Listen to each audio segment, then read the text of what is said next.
And we are live. Thank you guys for coming back once again. I had something interesting I wanted to do this time. It was, I wanted to go through some comments, some user comments on my YouTube channel. So what you're looking at right now is the back end on YouTube for me. And these are the comments that I see. As you can see, I have like 2,000 spams, like spam comments. It's just ridiculous. Honestly, I don't even go in there. But the last time I did, it was stuff about, like, if you post a link, it will almost always just automatically go to spam. YouTube just catches it by default and puts it in spam.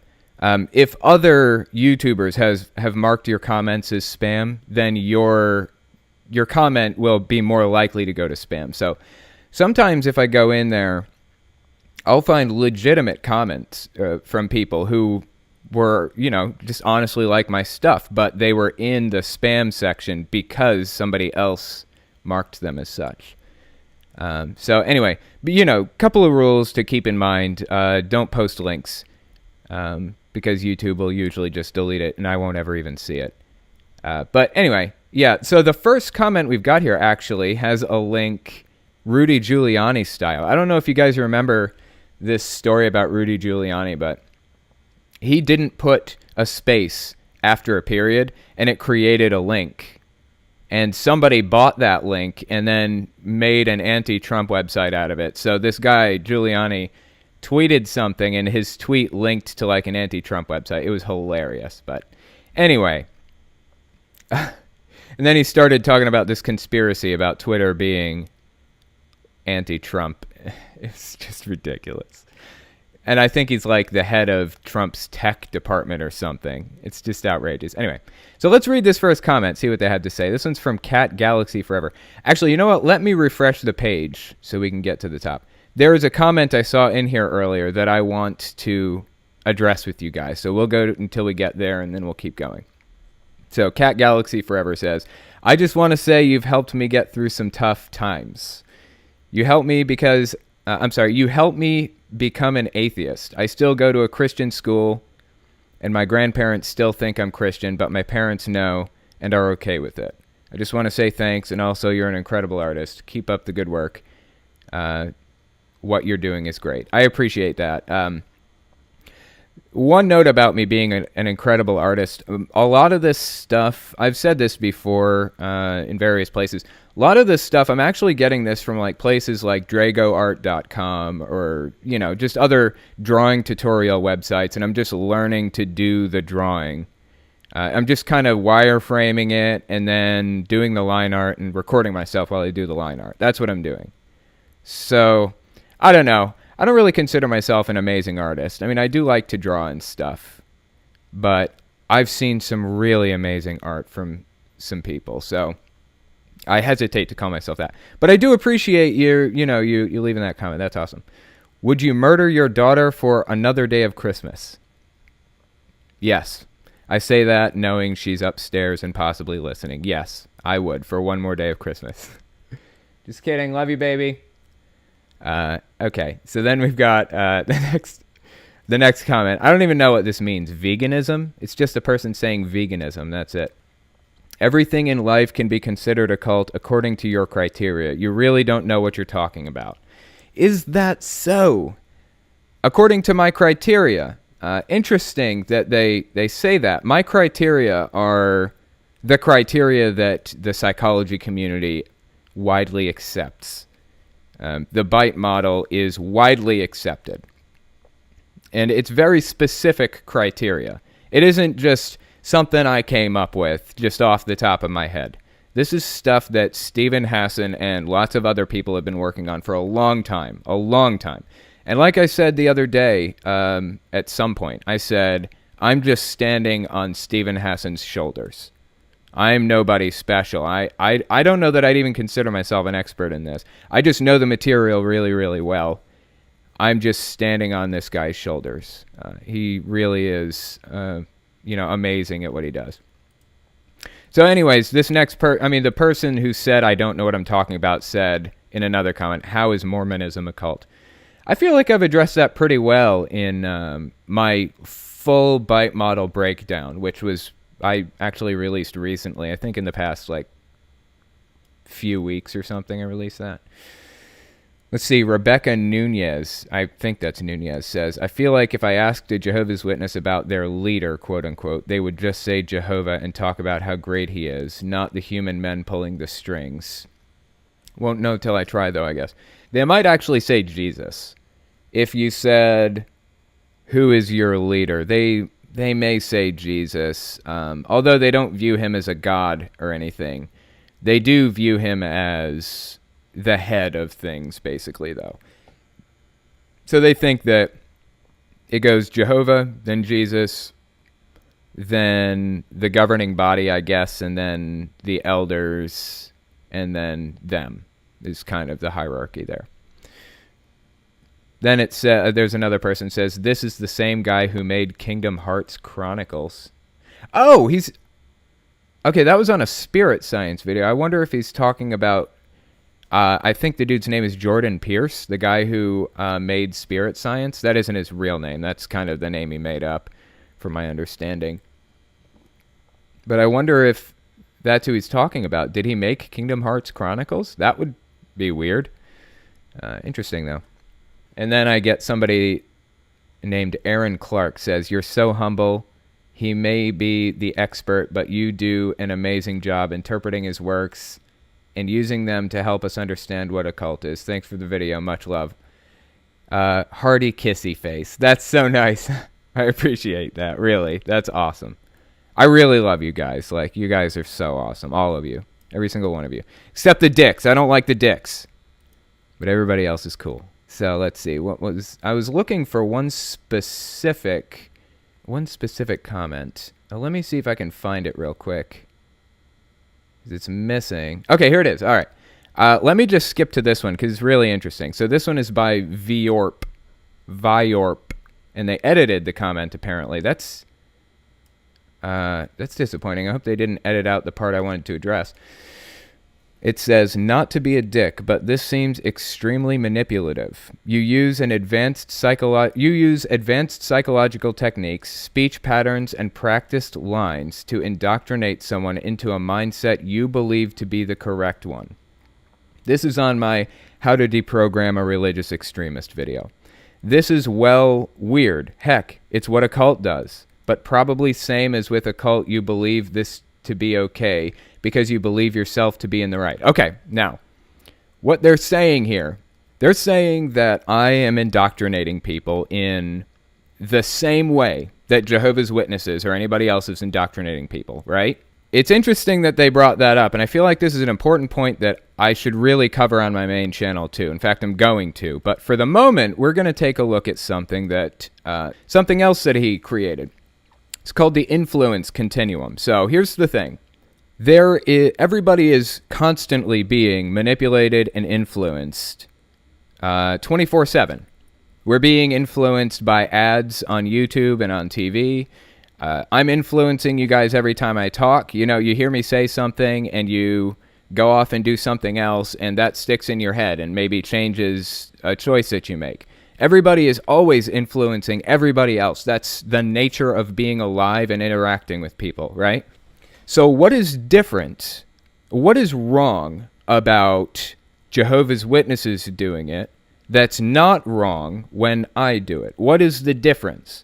What's wrong about Jehovah's Witnesses doing it when it's not wrong for your friend to influence you to go to Red Lobster instead of Outback Steakhouse or something? So Stephen Hassan wrote the Influence Continuum, and there are 3 sections on it: for individuals, for leaders, and for organizations and relationships, okay? So we'll start out. There are 2 types of influence. There's constructive and healthy, and there's destructive and unhealthy, right? So for individuals under destructive and unhealthy influence, you've got trying to impose a false identity on somebody. You're giving them conditional love. If they don't do something that you want, then you withhold your love. They have a set of ideas and beliefs and doctrine that you're supposed to believe in. Let's see. You've got solemnity, fear, and guilt. They use those things to force you into a certain state of mind, to try to force you to put on this mask, this personality, right? This persona. And they promote dependency and obedience. That's what harmful, destructive, unhealthy influence is on an individual basis. Now, here's the constructive, healthy version of influence. You promote the authentic self. You promote unconditional love. So cults will commonly say, you know what, everybody has conditional love. If your son became a murderer, then you wouldn't talk to him or something like that. They use that to defend their actions of the action of withholding their love for something that's absolutely unreasonable. They're using it as a weapon. They're trying to form your personality into something they want it to be, right? If you truly love somebody, if you truly care about somebody, you should be displaying that whether they have this specific personality that you want them to have or not. You're okay with them having an authentic self.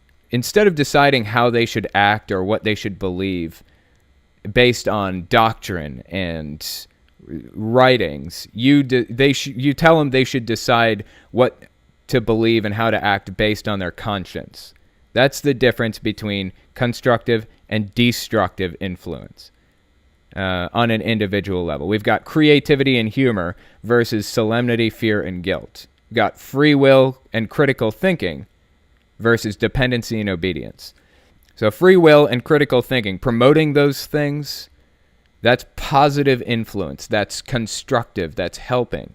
It's a good thing. So that was for individuals. This one is for leaders. We've got narcissistic or psychopathic versus psychologically healthy. We've got elitist or grandiose versus knows their own limits. We've got power hungry versus empowers individuals. So if the leader is power hungry, instead of trying to empower individuals, you know they're probably using their influence for nefarious reasons. Or it's dangerous. It's not constructive. It's not healthy. If they're being secretive and deceptive, or if they have been, versus being trustworthy, it's questionable. It's probably destructive influence, destructive behavior. If they claim absolute authority versus being accountable, it's a problem. So just to apply some of these to myself versus Jehovah's Witnesses. Let's see. I have said time and time again that I am accountable to people. I want the YouTube community to call me out, and I call them out too if they do something that I disagree with. Like if Genetically Modified Skeptic does something with which I disagree, or Holy Kool-Aid, or any of them. They haven't called me out yet, but if they do, I will accept that. I get people in my comments all the time saying I messed this thing up or that thing. In fact, I released a video recently where I said 12 million Jews died in World War II when actually it was 12 million people. It was 6 million Jews. And as a result, I pinned a comment with the correction and added it to the description. There's accountability. With Jehovah's Witnesses, there's no accountability because God is their leader and God is never wrong. They're obviously secretive and deceptive. They're creating channels through which they can communicate with their members that the public does not see or wouldn't normally see. Let's see, elitist and grandiose, narcissistic and psychopathic. I think the leaders of Jehovah's Witnesses are probably a little bit less those things, like to a lesser degree than other cults. For example, Scientology, you see that in the leadership, like clear as day. But it is there. It's there in Jehovah's Witnesses too. So then you've got on an organizational level, on the Influence Continuum, you've got authoritarian structure versus checks and balances, deceptive or manipulative versus informed consent. They're trying to create clones of people versus individuality or diversity. I was just talking about this on the Extremist Literature podcast the other night, last night actually, where the whole chapter, like chapter 9, is all about having unified beliefs. All Jehovah's Witnesses have to have unified beliefs, right? That is them trying to clone people. That's them trying to get everybody to feel the same way. And if you don't, they kick you out and they take your family members away. That is destructive, unhealthy influence versus individuality and diversity. Let's see, the next one is ends justify the means versus means create the end. So ends justify the means is a really good example of, let's see, Theocratic Warfare. That's the word I was looking for. Or the, what's the Scientology version of that? It's, shoot, I can't remember it. If somebody wants to put it in the chat, then I'll mention it. I cannot remember it for the life of me. But Theocratic Warfare is basically the idea that you can lie and cheat and steal and manipulate whatever it takes to protect God's organization. Whatever it takes. I mean, you'll do anything. Man, I wish I could remember the Scientology version of it. What is it? The fair game. The fair game doctrine. That's what it is. God, I could not remember that. Scientology has the fair game rule. Anybody is fair game if they oppose the church. That is ends justify the means thinking. That's destructive, unhealthy influence. You've got preserving their own power versus encouraging growth. You've got no legitimate reason to leave versus you're free to leave. I was in some clubs at various times in my life. I've been in clubs. I mentioned this recently too. I have nothing bad to say about those clubs. They were fine. And when I wanted to leave, I just left. I walked out the door and I didn't come back. I didn't have to say a word to anybody if I didn't want to. I didn't have to say goodbye to anybody. It was just the end of it. You can't do that with Jehovah's Witnesses. As free as they say you are to leave, you aren't, period. You lose your family members and your friends if you leave. That's not free. That's not freedom. So that's what's different about me and Jehovah's Witnesses and how we influence people. I'm influencing people to use free will, critical thinking. I'm influencing people to be their authentic self, to use their conscience as their guide, instead of using doctrine, instead of using fear, solemnity, and guilt, instead of encouraging dependency and obedience, instead of trying to impose a fake identity on people. I'm trying to give them the opportunity to regain their authentic self. That's the difference. And that's why this comment here is ill-informed. Not to be a dick, but this seems extremely manipulative. You use advanced psychological techniques, speech patterns, and practice lines to indoctrinate someone into a mindset you believe to be the correct one.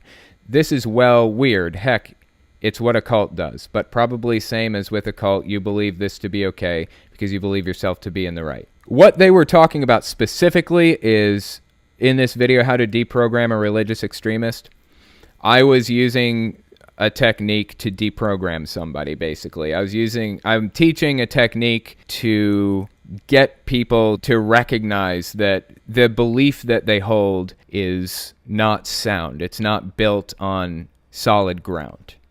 It's kind of a complicated process, and I go into it in great detail, but when people hear it, they think it's like on the level of subliminal messaging. They think it's like NLP, like neuro-linguistic programming, like I'm manipulating people in nefarious ways. It's not like that at all. I'm just asking general questions and pointing out logical flaws in their thinking. Do you think it's reasonable to believe that this person who has a criminal background is the Messiah? Do you think God would have chosen somebody who had a criminal background? You're going to get just a plethora of cult responses, programmed responses to that stuff. Satan gave him those criminal charges. Like, he didn't deserve those criminal charges. And all kinds of stuff. And it's just stepping through their claims one by one, critically examining them in a non-confrontational way. That's what I'm doing. I'm not imposing a belief system on anybody in that video. I'm asking questions generally, calmly, and non-confrontationally. That's the difference. Potato, did you have some questions for me by chance? For sure, yeah, we've got questions. Okay. We've got first up from QFLN. Does a straw have 2 holes or 1? Interesting question. Does a straw have 2 holes or 1? It has 1 hole that goes all the way through it. There you go. We've also got from Daddy Chaos. Do you fear you're going to burn out? That's a really good question. Right now, no. I don't feel like I'm going to burn out, but I've seen too many YouTubers burn out. For example, The Amazing Atheist has been on the platform. I pick him because he's been on the platform for like really, really long time, since like YouTube's inception or something. And eventually he burned out. Am I going to burn out is the question. Yes, eventually I will.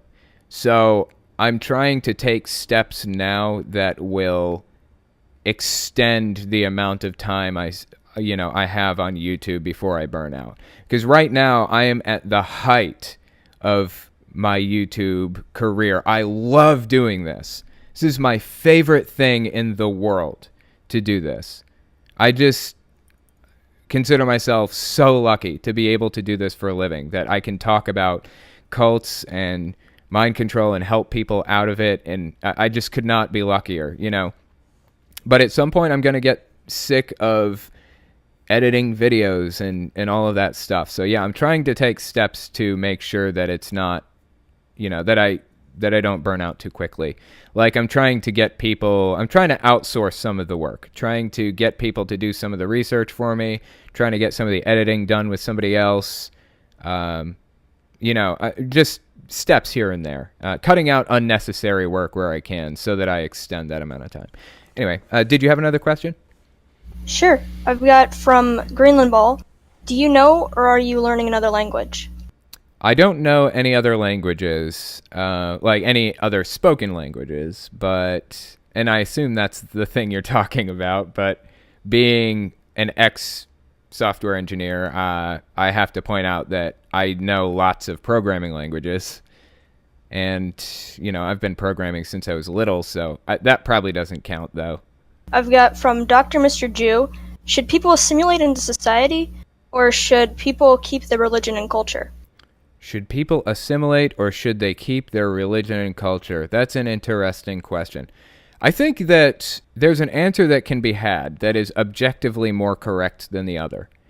I don't know which it is, and it really depends on the culture in which you live or the area in which you live. Generally, I think that keeping culture is a good thing, keeping your roots, but the more differences there are between you and the people around you, the more distant you're going to feel from them, and the harder it's going to be to assimilate and get along with them and be a part of that society. So it's a complicated balance. I don't know where it falls exactly, but I feel like if we did enough studies and things like that, we could probably get an objective answer, at least for the U.S. So I can't speak to it personally. We've got from Gingis, your local ginger. If you could live anywhere in the world, where would it be? Just blowing through these questions tonight. If I could live anywhere in the world, where would it be? I honestly like the laws in America a lot. Regarding the free speech laws, the freedom of religion laws, and just the Constitution. I really like the U.S. Constitution a lot. It could be refined and fixed in some things, I think, but overall, I'm genuinely really happy with it, the state of it. There are some areas like Canada and France that do not have free speech laws like the U.S. does, and that's kind of a shock to me. It's I don't know, it's just weird to think that people are not as free to say what they want, free from government prosecution to say what they want as we are here. But I don't know, it just depends. If we're talking climate, I guess I want somewhere snowy, so I'd want to move somewhere north, probably Canada or maybe even Seattle, Washington, or Alaska or something like that. That would be pretty cool. But if we're talking laws, honestly, I like the U.S.'s laws, but I think Canada is a little bit more progressive, so I'd probably want to move there and maybe try to lobby them to put in some free speech laws. So yeah, that would be my answer. From Grandma Crusher, you feel YouTube is not a stable job, or can you live off of it? It is not stable, like at all. It's not stable at all. It goes up and down, up and down. Some months I make just a ton of money, and some months I barely make rent. But Patreon evens it out. So Patreon has always guaranteed that I could pay rent, luckily, since I quit my software engineering job. If it weren't for Patreon, I would have felt way less comfortable doing this full time. But yeah, I mean, for example, like a lot of people know this, but the end of the year is really, really lucrative. Like Christmas time, people are spending money on ads and all kinds of stuff. And so the what's called CPM goes way up. So I think it stands for cost per M, and M is the Roman numeral for 1,000. So it's the amount of money that YouTube pays you for each 1,000 views, right? So CPM is really high in October, November, and December, and then it just falls through the floor in January. So the January YouTube paycheck is usually, for most YouTubers, is really, really good. And then the February, March, and April ones are just complete garbage. And then it kind of evens out. I don't know. It's a really complicated thing. You have to balance it and be really good at budgeting and stuff to be able to do it at all. But I'm making it. Like I said, thanks to Patreon, I am making it. So from Cynical Sam, how do you think growing up in the area you had affected you? Growing up in the area that I grew up, in which I grew up, how did it affect me? Well, I haven't been super public about the area in which I grew up, but I have mentioned it like once, so I'll mention it again. I grew up in Connecticut when I was little, like until I was like 8 years old or something. And honestly, it wasn't like a religious area. It's just a few hours from New York City and a bunch of other big areas. It just wasn't really religious. It was just that my mom, had some Jehovah's Witnesses knock on her door at just the right moment. That's what it was. But eventually I moved to West Virginia and grew up here, and it was pretty isolated from lots of other people. Like, it was isolated from big areas. I lived in a small area when I was little. And as a result of that, Jehovah's Witnesses isolate their members anyways. Can't really have worldly friends anyways. So the only choice I had was to be friends with the Jehovah's Witnesses or have no friends at all. And there were not really many Jehovah's Witnesses my age in the first place, like a couple of them in the Kingdom Hall. So yeah, my area definitely did affect it, but not in the way that one would think. But anyway, do you have one more? Sure. We've got from QF Glenn, how's Alpha Force Zero? She is doing awesome. It's her birthday tomorrow, and she is upstairs frantically trying to get to sleep so she can wake up as early as possible to get that present. So, unfortunately, I don't know if she's actually asleep right now or not, and so I don't want to say what the present is just in case she's awake, but suffice to say it's going to be awesome, and she will like it a great deal, so I figure we can move into guests. The first guest I have listed here is ScuvXLM. Are you there? Can you hear me? Testing? No, I can't hear you. What? Oh, yeah, zing. What's going on? Just the normal shit, What's going on? Oh, not too much. We haven't talked in here before, have we? Shit, no, we haven't. I don't think we've talked together ever. So, what religion were you originally? Are you still religious, or? Let me just sort of give like a short recap. Sure. So, this goes back to like my grade school. first through fifth grade, I went through public school. Yeah. Then from sixth grade, I got pushed into a private Christian high school. If I had to put a denomination on it, I would say evangelical. Okay, interesting. And that was so you were in like you said a grade school that was super religious, super Christian, right? Yep. Okay. Yeah. It was. I mean, I gotta say, regardless of the religious dogma, the just going through the education itself was bar none. It was Right. like we had chemistry, all that. Really, it was pretty good education. Yeah, Huh. but I was shit as chemistry. Fucking, I hated that shit. Right. I could not. God, it was. Fucking I went hard for to follow. chemistry for like a little while. Like I went to college for it for like a year, and then I switched to psychology. But Yeah, but here was the thing. Like we were taught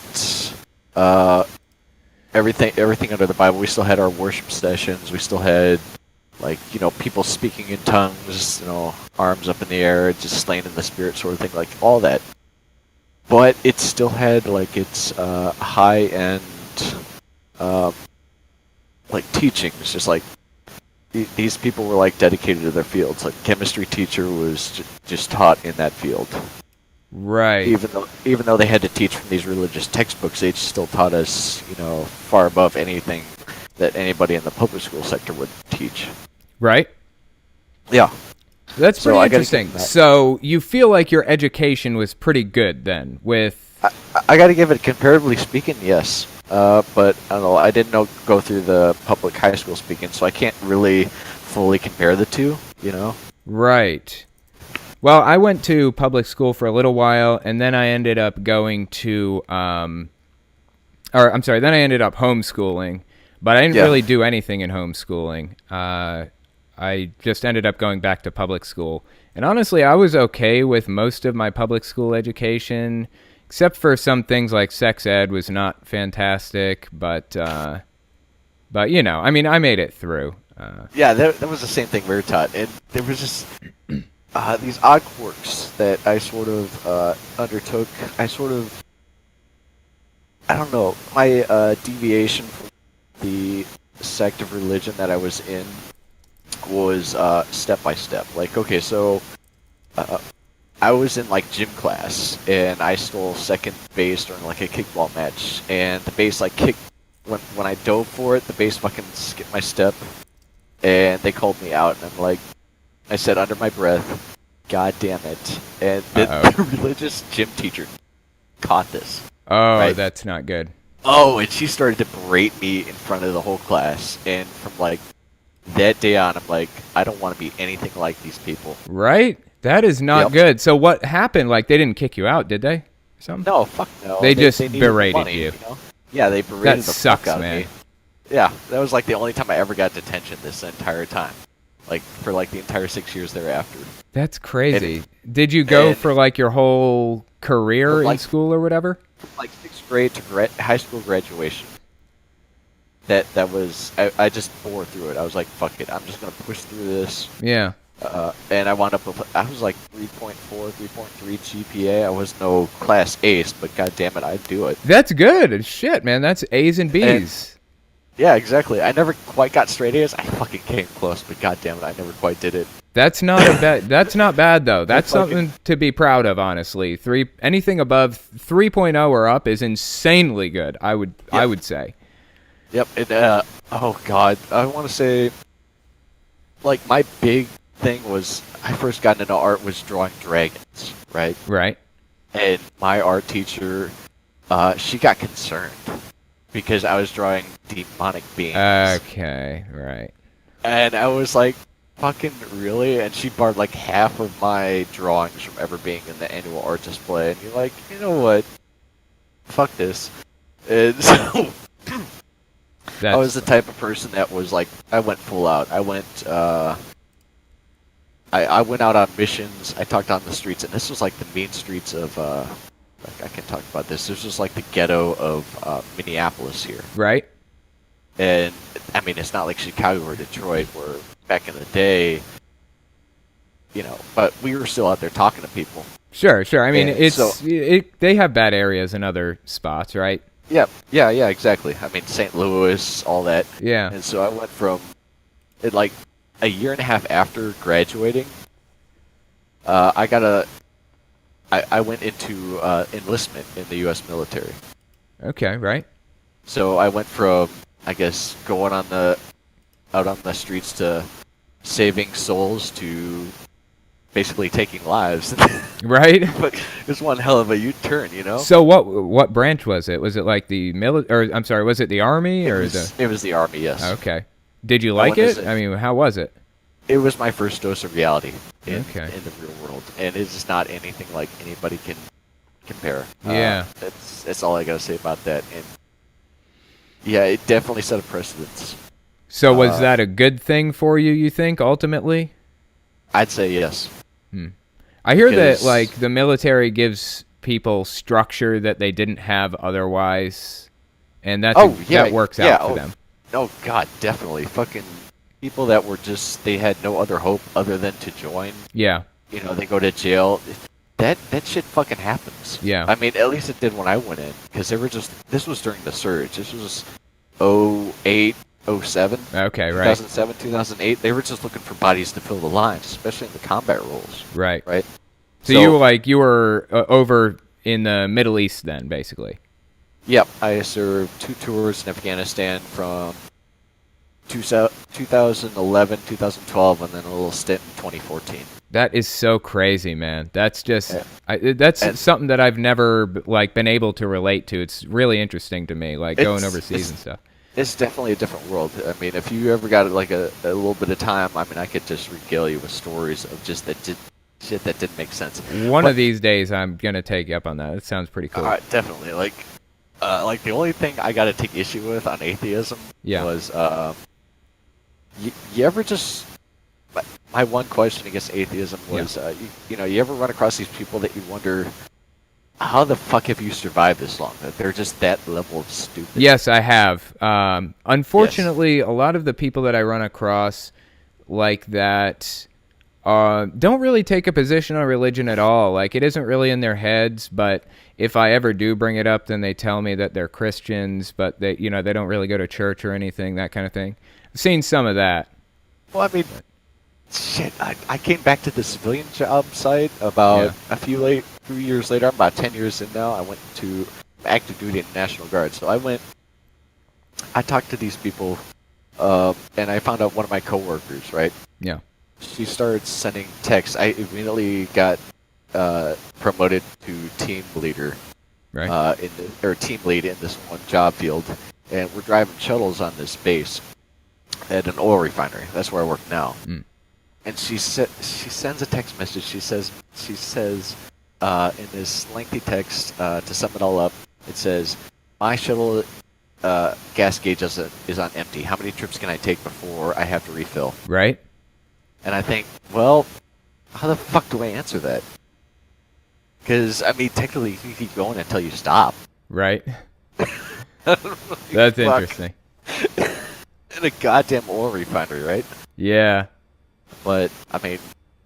That's really interesting, man. But, I mean, you said that your evangelical education was pretty good generally, right? Yeah, because we learned apologetics. Okay, so in this apologetics class, we not only learned, what we were proposed to learn already within the Bible and its text bit. Yeah. The important bit that I learned was there's, in the English translation, there's only so much that you can glean from it, whereas if you look back into its Greek or to its original context, it means so much more. So, Right. if you look back into Genesis, it says God created the whales, right? Right. Immediately people are going to think, oh, he created the great blue whales. No, if you look up that word, it means dragons. Really? Okay. Interesting. I've heard a lot of interesting stuff about, like, different translations and stuff. Actually, there's something called the, wait a minute, it's the Transliterary Bible, I feel like. Does that sound familiar to you, or? No, that Transliterary? one sounds a little bit different. This one is like you got the Bible with its whole little word. It's like 2,000 pages of some shit, and then Yeah. you've got the Greek translation, which is like 5,000 pages that translates every word from each word, depending on which verse it's taken from. Because like the could mean like a million different things depending on which verse it's taken from. Yeah, that's what I was would thinking of. I didn't remember the name of it though. Do you remember the name of that Bible? The only thing I'd have to look it back up, but I would suggest getting a copy of the Drake's Bible. The Drake's Bible? I'll check that out. That sounds pretty interesting. Yeah, definitely. Because that one has like annotations for like every fucking little thing that you can think of. Right. But if I want to chronologize it, it went from being evangelical to skeptical to I don't know where I'd find myself now to where I got tired of the bullshit. Yeah. What, And with now religion generally? Just you're not a big fan of how they act, or? Just everything. Yeah. So, if it didn't, how the fuck these people did? They did go along the same track that I did. Yeah. They didn't have any really real world experience. I guess I got to say I don't want to diminish what they have to say because there are some good sayings in it. Yeah. But it's some other ones that are just awful. Yeah. Yeah. They just send the wrong message. Yeah. Like I understand. I know what you mean.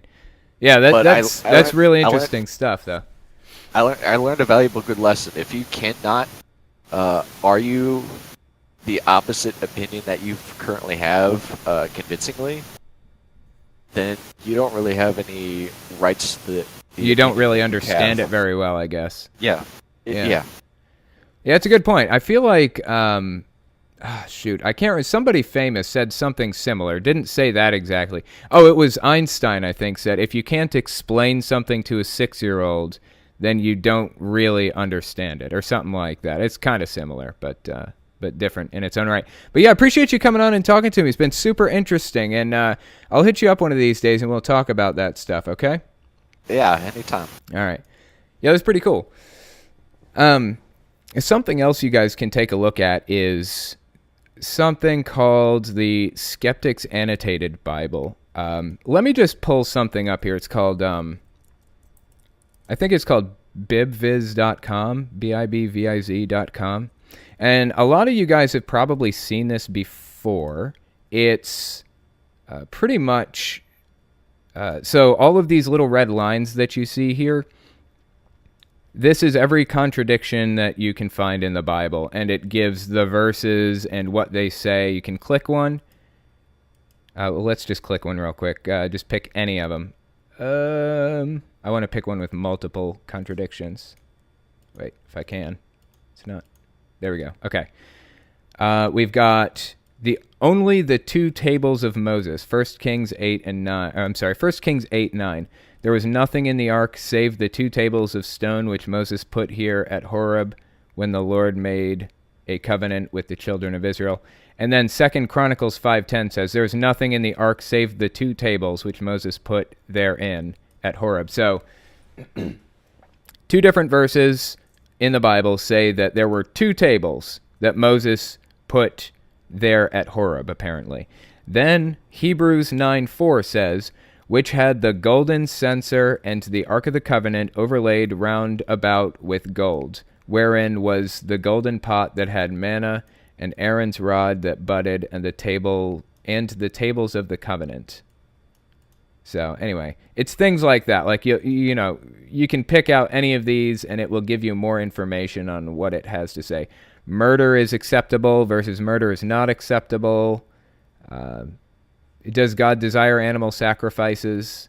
Things like that. Lots of really, really interesting stuff there. So you guys should check that out. bibviz.com. Pretty cool.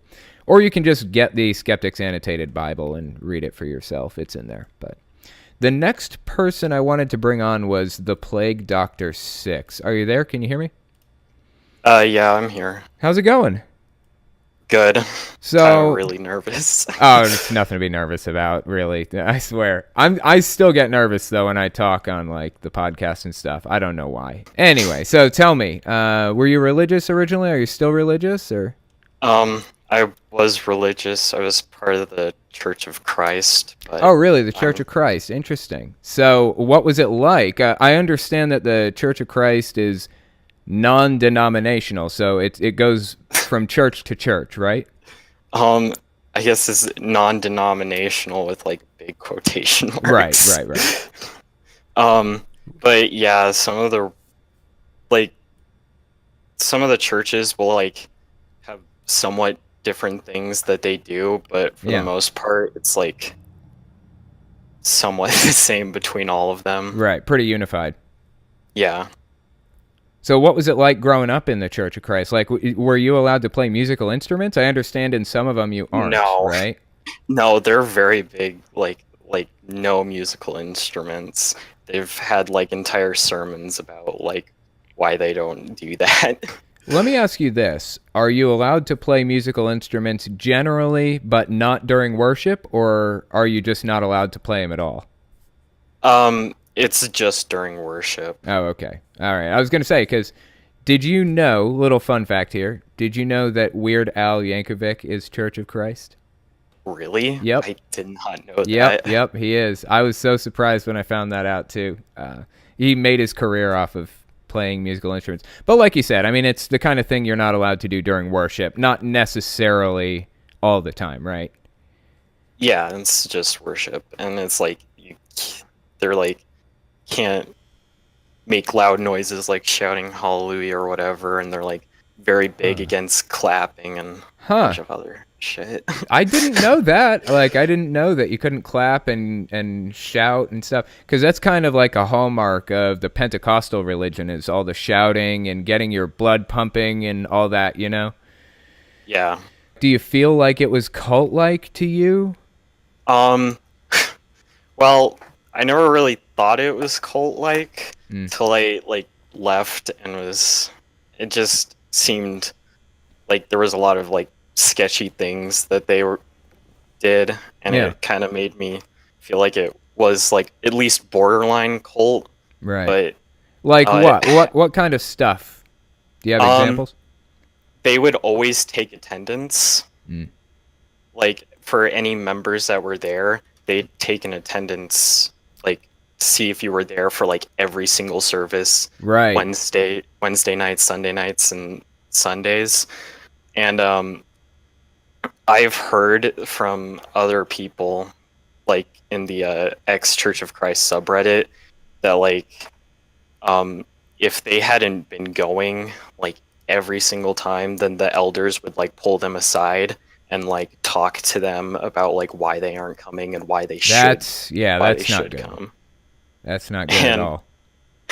Another thing was there was this whole debacle with one of the former preachers that we had, and he like sent out an email like after he had left, like explaining like what had all happened, because we were all pretty much in the dark, and the elders talked about the email during like after one of the services, and it kind of just got this whole feel of don't question us ever. That's not good. Yeah, God. I really didn't like that. I have I had an ex-coworker. I worked with him at my last job as a software engineer. He was Church of Christ, and I had him on a few times, actually. And he was telling me that one of the big problems with Church of Christ is that the elders are almost like overlords. Like, they control everything. Yeah, I don't... That was a like, pretty obvious problem you could see, too? Yeah, pretty much. Because it's always like, they say that they get their authority from God or whatever, but like, when it just comes down to it, they're the ones running the show. Yep. Do you have any other examples of like any other ways in which they were kind of cult-like? I think that my buddy was telling me that they're reasonably relaxed about clothing and hairstyles. Was that your experience too, or were they extreme about it?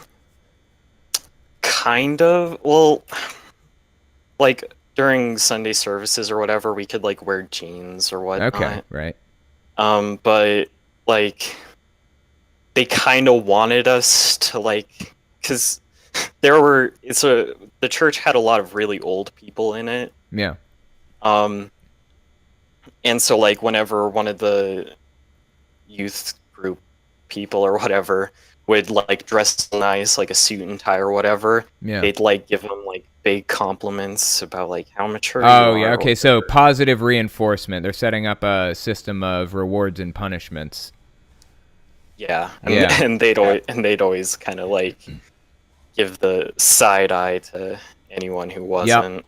Yep. A lot of it isn't necessarily like the rules that are in place, really. It's mostly about how it's about the culture and how people are treated and things. So, for example, with Mormonism, I don't think shunning is on the books, but people are treated a little bit differently when they decide that they don't really believe it anymore. You know, that kind of thing.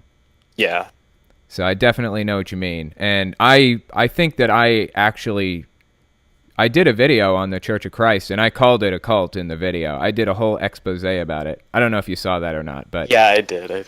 yeah, it can be really, really extreme. But I am really glad to hear that you made your way out. That's good to hear, and I appreciate you coming on and talking to me. And maybe we'll talk again on the Discord somewhere. Okay? All right. Thanks. Yep. Bye. Yeah. Yeah, that's really interesting stuff. Like I said, I'm really glad that he made it out, because sometimes people are stuck in that shit their entire lives. And before they know it, they just, they've blown their whole lives on something that's not true, on making people happy who don't deserve it. And it's just really heartbreaking. But there was one more guest I wanted to get to, and that is PJ. Wait a minute, let me see if I can find the name. Oh, it's at the very top, of course. Hey, are you there? Can you hear me? Oh, hello. Hello. What was that? Hello. Hey, how's it going? Good. It's good. I see you around the Discord pretty frequently. Actually, I've been in some voice chats with you, haven't I? Yeah, quite a few. I'm pretty regular. Yeah, I've seen you around for a while. So, what religion were you originally? Are you still religious, or? I'm Jewish, kind of. Wait, you're breaking up a little bit there. What was that? No. I'm Jewish. Oh, you're Jewish. Okay, cool. Are you a practicing Jew? Do you still believe it, or are you kind of secular? Secular. Okay, interesting. How do your parents feel about you? I mean, do you believe in God, or? No. No, okay. No, How do I your don't. parents feel about that? Are they kind of extreme about it, or are they pretty moderate? No. My parents are really moderate. Well, my mom, so. Your mom is my parents. pretty moderate, you say? Yeah. That's good. What about your dad? Not so much? He's Catholic. Well, he was born Catholic. I think he's agnostic now. Okay. So. That's an interesting thing. So your mom was Jewish, and you were raised Jewish as a result of that, I guess. Yeah. That's pretty cool. So how did you feel about religion when you were growing up? Did you see any of the other kids talking about Christianity or any of that stuff and just think it was kind of strange, or? Well, I didn't actually know what Christianity until 5th grade. Yeah, 5th grade. You didn't know what Christianity was until 5th grade. That's insane. Yeah, because I went to a public. Well, I went really small. You went to I a guess not really. small public school, you said? Yeah, where religion wasn't really talked about at all. That's fascinating. Oh, man. In my school, it was just nonstop. And, honestly, I was kind of part of the problem. I was talking about religion nonstop, too. But, yeah, that's good. I mean, that's a good thing, right? What about, for things like the Pledge of Allegiance? Did you say the Pledge of Allegiance and that kind of thing, or? Yeah, yes, I did. Okay. I don't know if probably some people watching saw my interview with Jake from the Bible Reloaded. He was saying he didn't say the pledge when he was little. That kind of blew my mind. Of course, I didn't either, but because I was Jehovah's Witness. But yeah, that's pretty crazy. So how do you feel about religion now? Like, what is your stance on it after having grown up and looking from the outside and everything like this? Um, well, to fifth grade, Yeah. the only school, dyslexic, the only school that will have accommodations for me is so now I'm in a, Wait, I kind of lost you for a second there. You were breaking up. You said you're dyslexic and the only school that'll accommodate that is what? a Christian Oh, it's a Christian school. school. Okay. That's weird. So now I'm in a Christian, and I'm not anti-theist, but I'm don't Christianity. You don't like Christianity, you say? Yeah, Oh, right. So you're not anti-theist, but you don't like Christianity generally. yeah, Got yeah. you. Got you. Really interesting. Yeah, I was just talking about this before the podcast started, but like some people feel like religion is kind of Christianity more specifically is toxic just by existing almost just because it's like you're believing in things that are untrue, you're accepting untrue things by default, and that's kind of harmful by its nature. I haven't really called myself an anti-theist necessarily. How do you feel about that? What you wouldn't do you think that that's the case or Really, it's kind of a loaded question. Do you think that it's Yeah. harmful to believe things that are untrue? Or do you think it's harmful to believe things with little or no evidence? We'll say that because there is some Yeah. evidence for some things, right? Yeah, I do think it's harmful to believe without any evidence. Yeah. Well, I just kind of rejected the title of anti-theist because when like a lot of my peers picked it up because I don't know. I just feel like I'm trying to get a lot of religious people on my side so we can work together to end extremism. You know what I mean? Mm-hmm. And I think that calling myself an anti-theist, while that is what I am, I think, it isolates people who could help me otherwise fight something that's toxic and destructive. So I haven't really picked the title up for the most part. But it took me a while to like get to the point where I could articulate that feeling. But yeah. But anyways, yeah, that's pretty interesting stuff. I mean, you don't normally come across people who were totally isolated from religion like that. Like it sounds like you said you weren't really involved in religion until 5th grade, right? Yeah. That is nuts. Well, not with Christianity. Right. With a lot of other religions, though. Like what? Like Judaism, I assume. Judaism, Buddhism. What was your experience with those religions, like Buddhism, for example? So my Buddhists come to our area and they buy shells from because really like shells. Right. Okay. And they'll me and everything, which is really cool. Yeah. And they're like really nice, and they say you don't need to be religious as long as you're nice, Right. respect everything. Yeah. So as long as you're nice and respectable or respectful to people, then you don't have to be religious. Is the bottom line, right? Mm-hmm. Yeah, that's a pretty decent way to look at it. I kind of feel the same way in the other direction. Like you don't have to be non-religious. You know, I'm honestly like I'm all about respecting people generally. Like you don't have to be a dick about anything, you know? I just don't like it when people like attack other people. Like I'm sure there are better ways to get points across than attacking people. Yeah. It's just I don't know. There's been this culture of people on YouTube feeling like mockery or mocking somebody is virtuous. I don't know where that came from or why they latched onto that, but it's not. It's a bad idea. You do not want to mock people. It will lock them into their position even deeper. Don't do that, you know? Yeah. But anyway, yeah, I appreciate you coming on and talking to me. It's been super interesting. That's an interesting story, and I'm sure I'll see you in one of the voice chats pretty soon, okay? Mm-hmm. Yes. All right, I'll talk to you later on. Yeah, that's pretty cool. I'm in the voice chats from time to time, and I see PJ in there a lot, interestingly enough. Anyways, yeah, appreciate you guys coming on and giving this a listen, and I will talk to you next week.